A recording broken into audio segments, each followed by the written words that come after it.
Problema.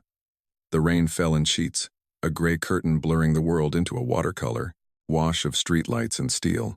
Exhaustion was a physical weight pressing down on my eyelids, sinking into my bones. Midterms had been a special kind of hell, and my shift at the university library had bled late into the night. All I wanted was my bed. The notification on my phone glowed.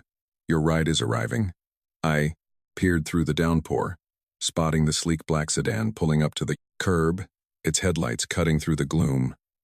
Right on time, I yanked the door open, a gust of wind and rain chasing me inside. Thank you so much for waiting, I mumbled, shucking my drenched light pink backpack and slumping into the cool leather seat.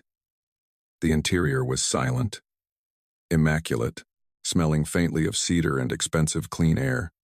It was nicer than any ride share I'd ever been in. Premium, I guessed. My luck.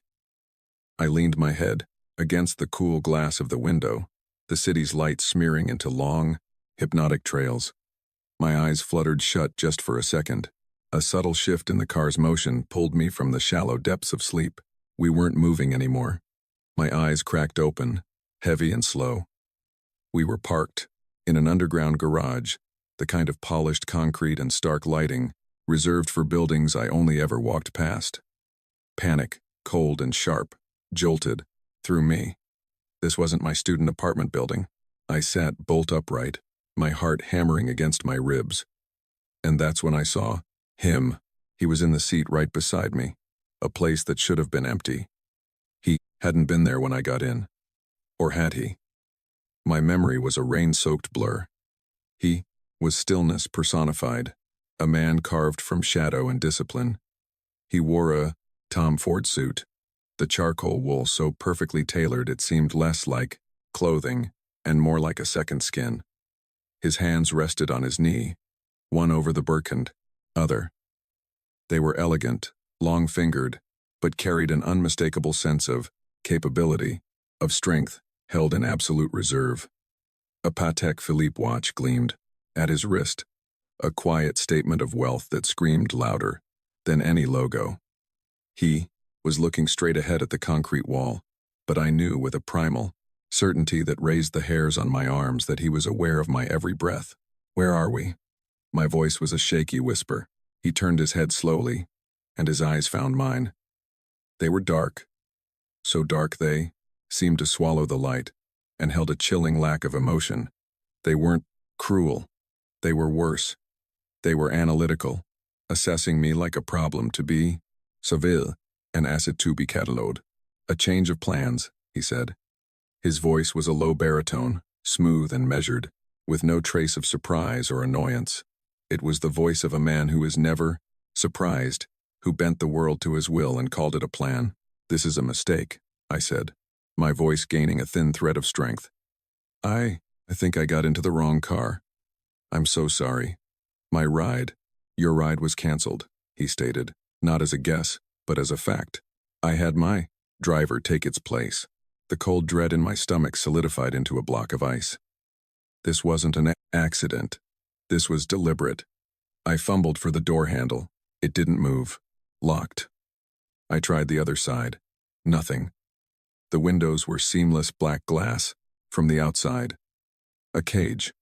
A very expensive leather-upholstered cage. What do you want? I tried to keep my voice steady, to project a competence I didn't feel. My dark red university sweater suddenly felt childish, the worn denim of my jeans flimsy and inadequate. For the next 2 hours, you want to be in your art history class. You're considering a semester abroad in Florence. And your father is a moderately successful architect from Hamburg. He spoke as if reciting a weather report. I stared at him, my mind refusing to process the words. What are you talking about? I have a meeting, he continued, his gaze unwavering, with a man who values the illusion of normalcy. He is bringing his daughter. It is advantageous for me to have a date. You will be that date. The sheer audacity of it left me speechless. He had, for all intents and purposes, kidnapped me to be his prop for a business meeting. No, I said, the word barely audible. Absolutely not. You can't just, you can't do this. Let me out of this car right now. He didn't even blink. He simply reached into the inner pocket of his suit jacket and pulled out a slim envelope. He placed it on the empty seat between us. 15,000 euros, he said, his voice flat. Cash. For 2 hours of your time. You will sit, you will smile, you will say very little, and when it is over, my driver will take you wherever you want to go. And you will never see me again. 15,000 euros. The number hung in the air, electric and obscene. It was more than my tuition for the entire year. It was enough to pay my mother's medical bills, to fix the leaking roof in her house, to breathe for the first time in years. It was a fortune, and it was a threat. Money like that didn't come without strings, strings that could wrap around your neck. And if I say no? I challenged, my chin lifting. For the first time, a flicker of something that wasn't complete indifference entered his eyes. It was a cold, hard glint of pragmatism. Then you have a problem, he said softly. You have seen my face. You are sitting in my car. In my world. That makes you a liability. I would be forced to deal with that liability in a much less profitable way for you. The unspoken threat was perfectly clear. He wouldn't just let me go. I looked from the envelope to his unyielding face. He held all the cards. I had stumbled into a world I didn't understand, governed by rules I couldn't begin to fathom. Survival instinct took over. I thought of the eviction notices, the calls from debt collectors, the crushing weight that was my constant companion. Fine, I said, the word tasting like ash in my mouth. 2 hours. He gave a slight, almost imperceptible nod. A wise decision. He then produced a small velvet box. He opened it. Inside, nestled on a bed of black silk, was a delicate white gold bracelet studded with tiny, brilliant diamonds. It was the most beautiful thing I had ever seen. Put this on, he commanded. My hands shook as I took it. It was cold against my skin. As I fumbled with the clasp, his hand covered mine. His fingers were cool and firm, his touch sending a jolt through my system that was equal parts fear and something else, something I refused to name. He fastened the clasp with an efficient click. It settled on my wrist, glittering under the car's interior light. It felt less like a gift and more like a collar. The car began to move, gliding silently up a ramp and into the night.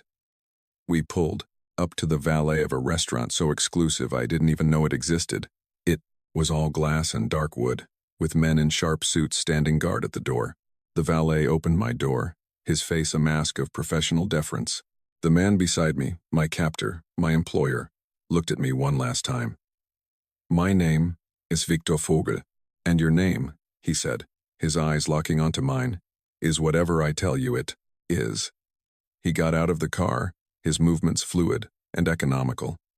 He stood there, waiting, his hand extended, not in courtesy, but in command. Taking it was not a choice. It was the first step into a world from which I knew, with a terrifying certainty, I might never find my way back. The air inside was different. It was heavy with the scent of money, power, and something else, a low, humming tension that vibrated just beneath the surface of the polite chatter and clinking glasses. Men in suits nodded as we passed, their eyes flicking to me for a fraction of a second before respectfully returning to Viktor. No one smiled. They watched. Viktor's hand rested on the small of my back, a proprietary gesture that was both a guide and a warning. His touch was light, almost impersonal, yet it burned through the fabric of my sweater. He moved like the room owed him space, and it parted before him as if by magic. We were led to a private room overlooking a meticulously sculpted garden, a slice of impossible serenity in the heart of Frankfurt. A portly older man with a face like a cheerful bulldog rose to greet us. Beside him stood a girl who looked about my age, dressed in a Chanel dress that probably cost more than my car. The man was Herr Richter. The girl was his daughter Anya. Viktor! Herr Richter boomed, his smile not quite reaching his shrewd eyes. So, good of you to come. And you've brought a guest. Herr Richter. Victor's voice was smooth as silk. This is Lena. A friend. He said the word friend, as if it were a foreign term he was testing out. I gave a small, polite smile, the one I used on difficult customers at the library. It's a pleasure to meet you. The dinner was an exercise in veiled threats and coded language. They spoke of logistics hubs, new developments on the riverfront, and mutual acquaintances who had met with unfortunate circumstances. It was a chess match played with words, and I was a pawn, placed on the board for strategic advantage. I remembered my lines. I spoke of art history, of a fictional father in Hamburg.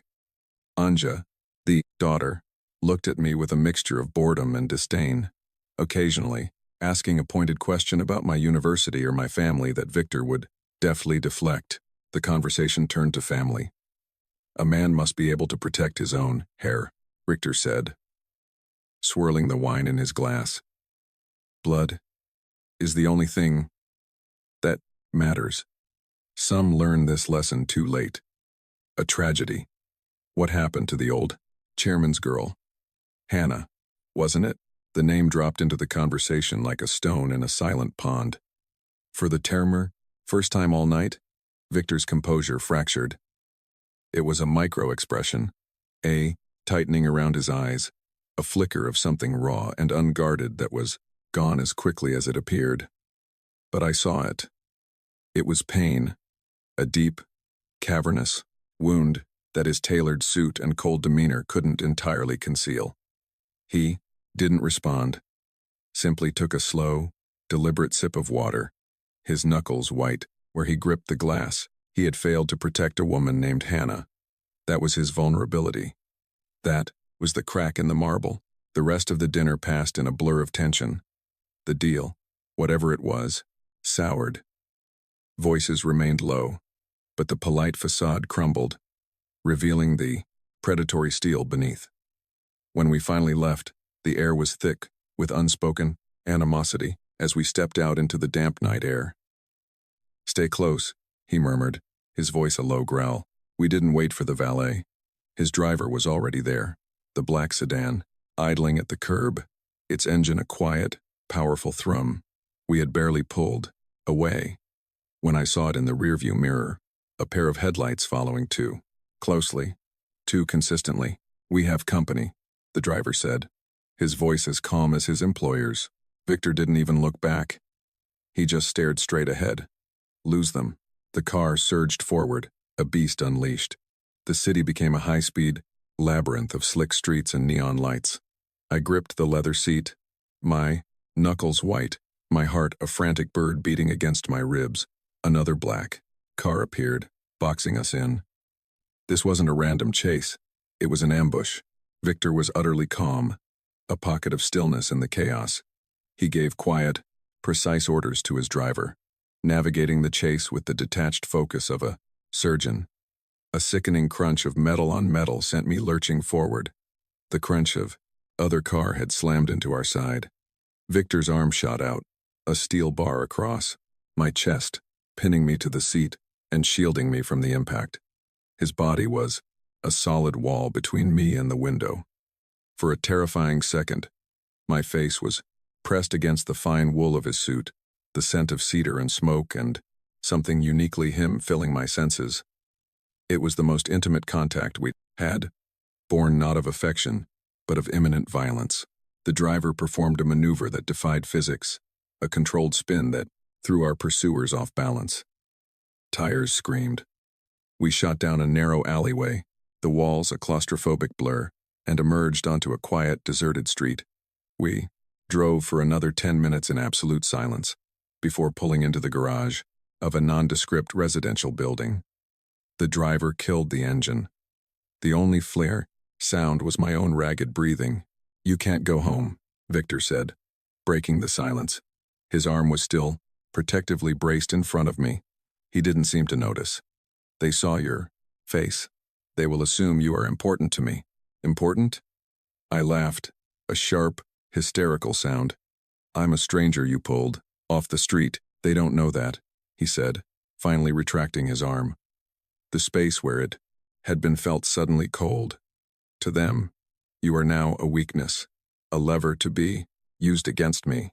We went up to a penthouse apartment that was as minimalist and controlled as he was. It was a world of gray, black, and glass, with a view that owned the entire Frankfurt skyline. It was beautiful and utterly lifeless. "You can leave," he said, his back to me as he stood before the vast window. "My driver can take you to the airport. I can give you enough money to disappear, start a new life somewhere else. But they will look for you. And if they find you, I will not be there to stop them." He was giving me a choice that was no choice at all. Run and be hunted, or stay in the gilded cage with the monster who put me there. I thought of my mother, my tuition, my life. As messy and difficult as it was still mine. I wasn't ready to give it up and become a ghost. "I'll stay," I said, my voice quiet but firm. It was a choice made in a cage, but it was a choice nonetheless. My choice. He turned, and I saw a thin, deep gash on the back of his hand, beaded with blood, likely from the impact. He hadn't even flinched. "You're hurt," I said, nodding toward it. He glanced at his hand dismissively. "It's nothing. It'll get infected if you don't clean it." I don't know what possessed me. Maybe it was the adrenaline or the absurd reality of the situation. I walked to the cavernous stainless steel kitchen, found a first aid kit in a drawer. Of course, he had one and came back with antiseptic and a bandage. I held out my hand. "Give it to me." He stared at me, his expression unreadable. For a long moment, I thought he would refuse. Then, slowly, he extended his hand. I took it. His skin was cool, the cut deeper than I thought. I worked in silence, my movements deft, practiced from years of patching up my own minor injuries. My fingers brushed against his. The contact was electric. The silence in the room stretched, growing thick and charged. I was so close I could see the faint lines around his eyes, the almost invisible scar that cut through his left eyebrow. I finished, wrapping the bandage, my fingers lingering on his for a second too long. I made the mistake of looking up. His dark eyes were fixed on me, his gaze intense and focused. He wasn't looking at me like a prop anymore. He was looking at me like a woman. And in that silent, charged moment, surrounded by the sterile luxury of his fortress, I realized the danger wasn't just outside the walls. It was standing right here in front of me. The days that followed blurred into a strange routine. I was a prisoner in a sky palace, a ghost haunting rooms that held no warmth. Viktor was a phantom, himself, disappearing for hours, sometimes entire days, leaving me in the silent company of his guards, who stood like statues by the doors. I learned that the rival faction, the ones who had ambushed us, were the Keller Syndicate. And I learned through a clipped, angry phone call I wasn't meant to overhear that they were the ones responsible for what happened to his sister, Hannah. It wasn't just business. This was a blood feud. His war had become deeply, irrevocably personal, and I was trapped on the front lines. One afternoon, he had to leave for a meeting he claimed was secure. He left 2 of his best men with me. "Do not leave this apartment," he'd ordered, his voice leaving no room for argument. I had simply nodded. Where would I go? I was reading a book from his surprisingly well-stocked library when I heard it, a muffled thud from the hallway followed by a sharp crack. Not a gunshot. Something else. Something heavy. I froze, my blood turning to ice. The guards were gone. The silence that followed was absolute and terrifying. The front door to the penthouse clicked open. It wasn't Viktor. 3 men stepped inside, dressed in black, their movements silent and predatory. They were Keller's soldiers. My heart seized in my chest. They hadn't found the safe house. They had breached it. They had come for me. There was nowhere to run. The apartment was an open-plan expanse of glass and steel. One of them saw me, his lips curling into a cruel smirk. He started toward me, slow and deliberate, savoring my fear. Panic was a scream trapped in my throat, but my mind, sharpened by weeks of tension, went into overdrive. I wasn't his date anymore. I was his weakness, I had to survive. My eyes darted around the room. On a low table sat a heavy, sculpted glass award of some kind, a jagged piece of art. As the first man reached for me, I snatched to it. It was heavier than I expected. I swung it with all the force I could muster, connecting with the side of his head. He grunted, stumbling back, surprise and pain flashing in his eyes. It didn't stop him, but it bought me a second. The other two were on me in an instant. One grabbed my arms, twisting them painfully behind my back. The other, the leader, pressed the cold, flat blade of a knife against my throat. The metallic scent of it filled my nostrils.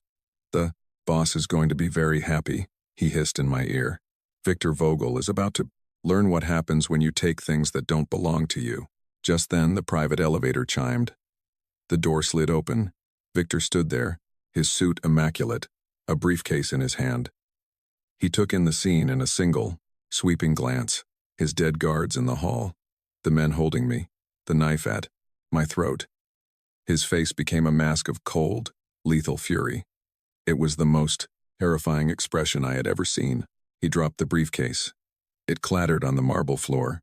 "Let her go," he said, his voice dangerously quiet. The man holding me laughed, a harsh, grating sound. "Or what? You'll lose. Another woman you couldn't protect? Just like little Hannah?" The name hit Viktor like a physical blow. The air crackled. In that split second of distraction, I acted. I stomped my heel down hard on the instep of the man, holding my arms. He swore, his grip loosening for a fraction of a second. It was enough. I threw my weight forward, away from the knife, and screamed, "The police are on their way." I called them. It was a lie, a desperate, stupid lie. But it was all I had. The chaos that erupted was brutal and fast. Viktor moved with a terrifying, surgical precision. He was not a businessman playing at being a gangster. He was a predator in his natural element. The fight was over in less than a minute. 2 men were down, groaning on the floor. The leader, the one with the knife, lay unnervingly still. Viktor stood over him, his chest rising and falling, not a single hair out of place. He had killed a man with his bare hands, and it was as natural to him as breathing. He had saved me, but I had created the opening. I hadn't just been rescued. Later, after his cleanup crew had come and gone, erasing any sign of the pribe's violence, the silence returned, heavier and more suffocating than before. The adrenaline had faded, leaving behind a bone-deep tremor I couldn't control. I had crossed a line. I had lied to the police when they'd arrived, responding to a false alarm from a neighbor. I had told them I'd heard nothing, seen nothing. I chose his world. I chose the lie. There was no going back now. Viktor was standing by the window again, his back to me, his posture rigid. He was staring out at the city lights, but I knew he wasn't seeing them. "Are you okay?" The question was inadequate, absurd. He turned to face me. The cold mask was gone, replaced by something raw, exposed. His eyes were haunted. "When I saw him holding you," he said, his voice rough, stripped of its usual control, "with that knife, I saw my sister's face." It wasn't a confession of love. It was something far more dangerous, far more honest. It was a confession of his deepest fear, his greatest failure. He was admitting that I, a girl who had fallen into his car by mistake, had become his vulnerability, the one thing in his perfectly controlled world that he could not bear to lose. The Keller Syndicate had failed to take me, but they had succeeded in their mission. They had found his weakness. A few days later, a package arrived. Inside was a single photograph. It was of me, walking across my old university campus, laughing with a friend. It had been taken weeks ago, before my life had been torn apart. Tucked into the frame was a note. "We know who she is. We know where she belongs. Every fortress has a back door." They were no longer targeting him to get to his empire. They were targeting me to get to his soul. The danger was no longer a consequence of being near him. The danger was me. The photo was a declaration of war. My old life, my identity as Lena, the broke college student, was now a weapon aimed directly at Viktor's heart. He wanted to lock me away deeper inside his fortress, to wrap me in layers of security until I was nothing more than a precious object in a vault. I refused. They think I'm your weakness, I told him, my voice shaking but resolute as I stood before him in the vast, silent living room. Let's use that. He looked at me, his face carved from stone. No. It's too dangerous. It's more dangerous to hide, I argued, my mind racing, connecting disparate pieces of conversations I'd overheard, details I'd observed. Herr Richter, the man from the restaurant, he's playing both sides. He mentioned the Keller's new logistics routes. He talked about their discipline. He admires them, but he fears you more. He's the back door. I had his full attention. I laid it all out. A plan, desperate and half-formed, but a plan nonetheless. The Kellers wanted to set a trap, using me as bait. They would propose a trade, a meeting. They would expect him to come in guns blazing, an enraged animal defending its mate. But we would give them something else. The meeting was set for a neutral location, a high-end traditional spa owned by Herr Richter, a place of supposed truce where weapons were forbidden. The Keller, syndicate's leader, a man named Eric Keller, would be there. He would expect Viktor to bring an army to the gates. Instead, Viktor would walk in alone. And I would already be inside. The hours before the meeting were the longest of my life. Viktor's people dressed me in an elegant silk robe, my hair pinned up. I looked like a courtesan from an old film. Before I left, Viktor stopped me. He didn't say, "Be careful." He didn't say a word. He simply took my hand and placed a small, cold object in my palm, closing my fingers around it. It was a panic button, disguised as a simple silver locket. "Only when you have no other choice," he said, his dark eyes boring into mine. I entered the spa through a service entrance, escorted by Herr Richter's staff, playing the part of a nervous girl being delivered as a peace offering. The air was thick with steam and the scent of cedar and eucalyptus. I was led to a private chamber where Eric Keller was waiting. He was younger than I expected, with cruel eyes and a predator's smile. "So," he said, circling me like a shark, "you are the girl who has tamed the great Viktor Vogel." My heart hammered against my ribs, but I kept my face a mask of frightened compliance. "I don't know what you're talking about. The plan was simple. I was to keep him talking, to play the victim until Viktor made his move. But plans, I was learning, were fragile things. Herr Richter, the snake, had betrayed us more thoroughly than we'd anticipated. He told the Kellers about Viktor's real vulnerability. Not me. Hannah. He failed her, you know," Eric said, his voice a poisonous whisper as he leaned in close. "His own sister. Drowned in the main river because he was too busy building his empire to see the traitors in his own house. And now he has you.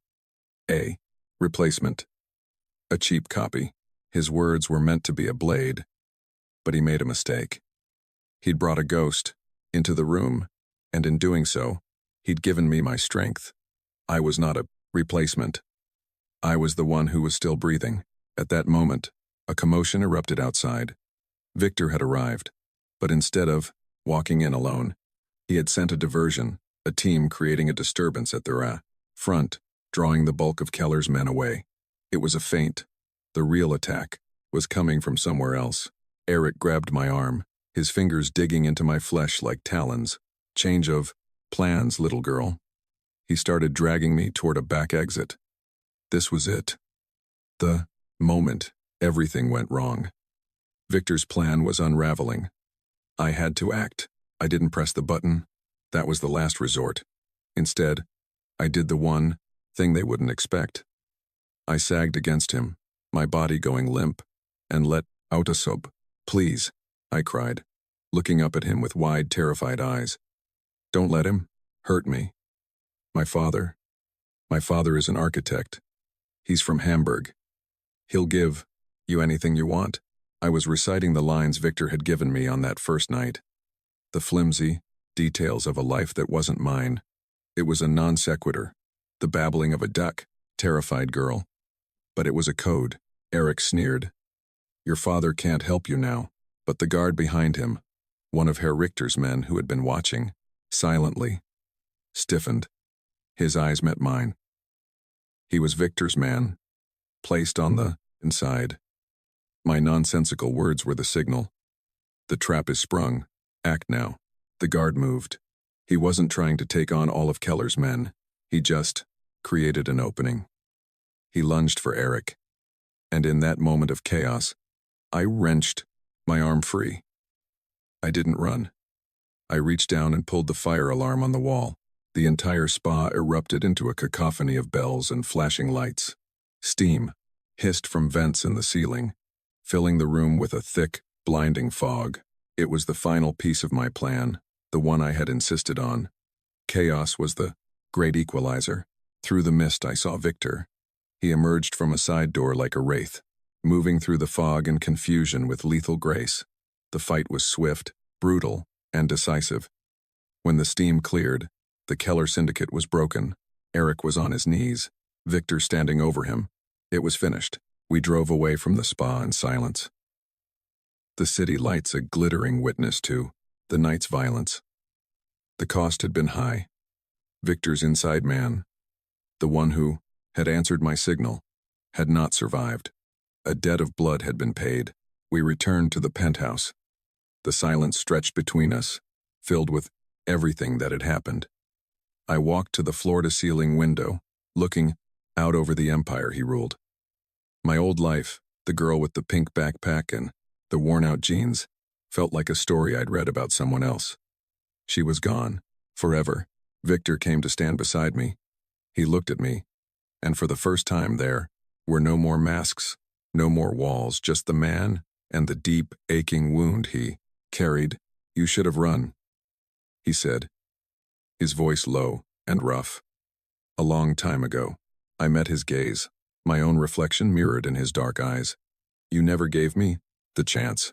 He reached out, his fingers gently tracing the line of my jaw. His touch was no longer a claim of ownership, but something more profound, a recognition. I would not have let you, he admitted. It was everything. An apology, a confession, a promise. He let his hand drop. He wouldn't talk about love or forever. Those words didn't exist in his world. Instead, he looked at me, truly saw me, the woman who had walked into his war and helped him win it. My light pink backpack was still sitting on a chair in the corner, a relic from a forgotten kingdom. I was no longer that girl. He stood behind me, not touching, just a solid, warm presence at my back, a silent guardian against the night. He looked out at the city, his city, and then his gaze settled on me. Are you hungry? He asked. The question was so simple, so mundane in a world of violence and shadows. It was an offering of normalcy, a promise of a tomorrow, of a life, one quiet moment at a time. I didn't answer right away. I just watched the endless stream of headlights flowing through the city's arteries, feeling the weight of the crown I had never asked for. In the kingdom I had chosen to make my own, I was no longer a student who had climbed into the wrong car. I was the woman who had decided to stay.